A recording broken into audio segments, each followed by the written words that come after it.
ഒന്നും പേടിക്കേണ്ട, ധൈര്യമായിട്ടിരിക്കുക. ഞാൻ പത്രം ടിവിയിലൊക്കെ കണ്ടിരുന്നു. ജെൻസൺ പറഞ്ഞ ഒരു വാചകമാണ് എന്നെ ഇവിടെ എത്തിച്ചത്.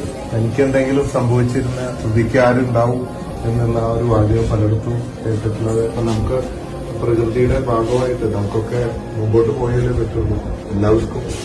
പിന്നെ ഞാൻ നാളെ എന്ന് പറഞ്ഞ പോലെ സൃഷ്ടാവും ഇതൊക്കെ വരുന്നൊക്കെ നമ്മൾ സ്വീകരിക്കാൻ തയ്യാറാവുന്ന മനോധൈര്യം ഉണ്ടാവുക. നഷ്ടപ്പെട്ടവർ ആർക്കും തിരിച്ചു കിട്ടുന്നു.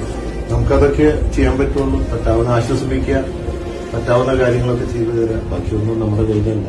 എന്തായാലും 2 കാര്യങ്ങളാണ് എനിക്ക് അറിയിക്കാനുള്ളത്. ജെൻസിന്റെ ഏറ്റവും വലിയൊരു ആഗ്രഹം ശ്രുതി സേഫായിട്ടൊരു വീട്ടില് അടച്ചുറപ്പുള്ള സ്ഥലത്ത് വീട് വെച്ച് തരാനുള്ളൊരു ആഗ്രഹമുണ്ട്. അതാണ് നമുക്കൊക്കെ ചെയ്യാൻ പറ്റുന്നത്. പിന്നെ ഡേട്ടനെ പോലെ കൂടെയുണ്ട്.